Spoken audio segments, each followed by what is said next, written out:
Excellent!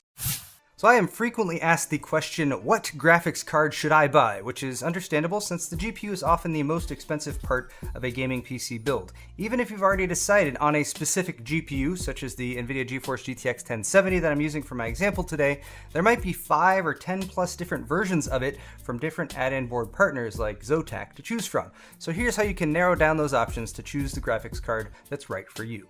So let's assume that you've figured out your total PC budget and what GPU you want. Since choosing between AMD and NVIDIA is going to be a topic for another video entirely, I'm just going to figure that with about a $400 to $450 budget for the graphics card, the GTX 1070 is a solid choice. I used an MSI GTX 1070 for the monthly build I did in July, and I consider that to be a very well-balanced system. Link is right up there. It was $1,200 total, and the GPU in a gaming system is usually going to be about 25 to 40% of the overall budget. The good news is that as long as you're considering a single specific GPU from either AMD or NVIDIA, what doesn't matter are the base specs that will not change. All GTX 1070s, whether they're from Zotac or EVGA or Asus or MSI, use NVIDIA's GP104 Pascal GPU beneath the cooler with 1,920 CUDA cores, 120 texture units, providing 6.5 teraflops of raw compute performance. You'll also get 8 GB of GDDR5 memory, but that is where the consistency ends. What does matter and what can change significantly from board to board is GPU and memory frequencies, cooling performance, noise generation, size, aesthetics, and those little bonus extras that the manufacturers might throw in from time to time. All these variations matter to some degree, but the nice thing is that if you don't care about one particular category, like aesthetics for example, you can pretty much ignore it and focus on the more important differences. Let's run down each one. Speed, or GPU frequency. Raw performance should be number 1 on this list, but how much can this vary given that we're talking about the same GPU from board to board?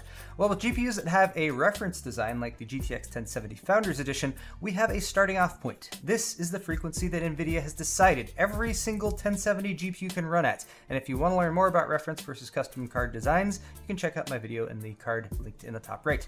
So the way I look at it is every GPU has a minimum frequency, which for the GTX 1070 is 1,506 MHz base clock, 1,683 boost clock. Then there is what I call the reasonable overclocking range, which I usually determine by testing myself or reading reviews online. For the GTX 1070, about 2 to 2.1 GHz maximum boost is what most people can expect. Now, add-in board manufacturers will tweak their designs in several ways to give the impression that it might be able to overclock better and hit the upper end of that reasonable overclocking range, such as redesigning a custom PCB and increasing the board's available power delivery capabilities, or creating a massive cooler with more heatsink surface area and additional fans. Note how much bigger the Zotac 1070 amp is than the reference version of the GTX 1070, but does this really matter?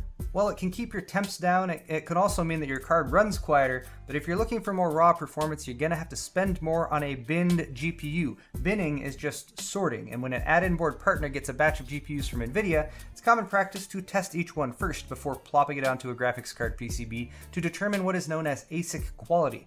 Higher ASIC quality means that the GPU can maintain its operating frequency using less voltage, which almost always means that it can run stably at a higher frequency than another otherwise identical GPU with lower ASIC quality.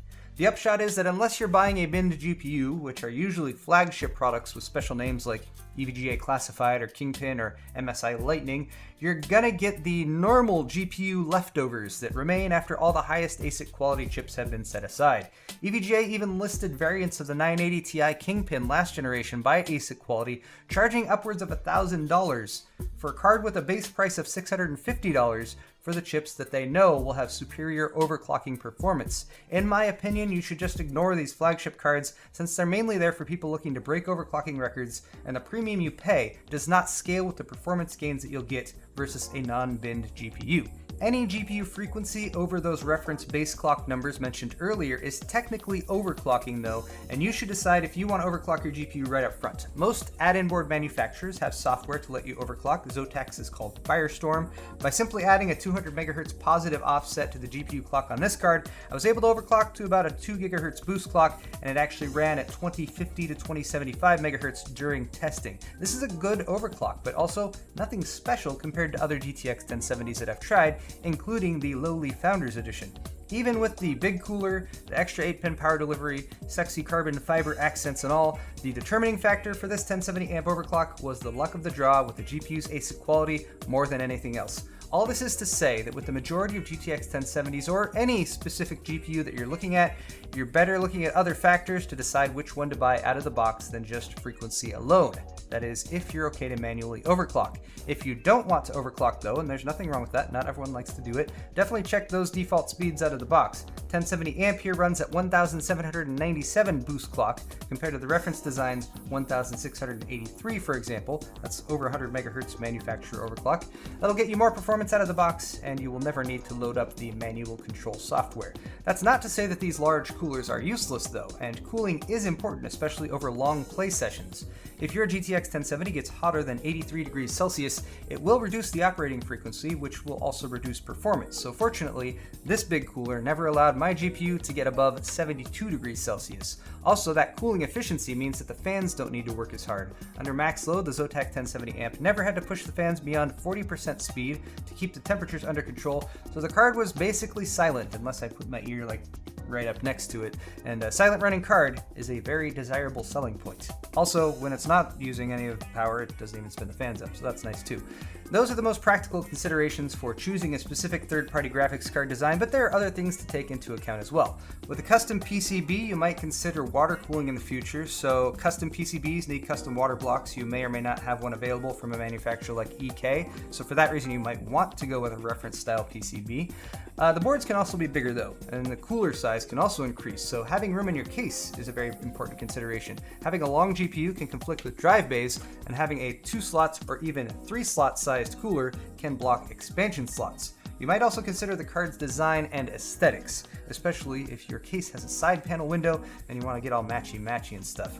Colors, or lack thereof, are either the least important thing on your list or the most important, I guess, depending on how much of a visual person you are. The yellow accent stripe on this card's backplate, for example, is a make or break aesthetic choice. It would work perfectly in a yellow accented build, but would stand out horribly in other color schemes. If color coordination is important to you, consider this carefully, as otherwise you might have to resort to modding or painting things to work, which, while fun, can void your warranty. Lighting is also the new rage in GPUs and motherboards now too. There's RGB LEDs on the Zotac logo and the accents on the shroud of the 1070 amp. You can control them with the Firestorm software. Just make sure that your GPU's LEDs will match with your build if they're a static color, or double check that they can be disabled or controlled with software. If you're still on the fence in your GPU buying decision, consider these extras. A backplate like the nicely designed wraparound job on the Zotac amp is largely an aesthetic addition, but often considered quite valuable as an upgrade since it is usually very visible in your case. Accessories for GPUs are often pretty minimal, but some packages, like the one that came with the Gigabyte GTX 1080 Extreme that I reviewed a few weeks back, can provide some compelling add-ons like a high bandwidth SLI bridge and front panel HDMI ports for VR.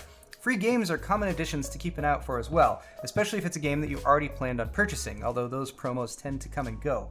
Also, a good warranty can provide some peace of mind. Zotac provides a 2-year warranty, which is extendable to 3 if you register your card.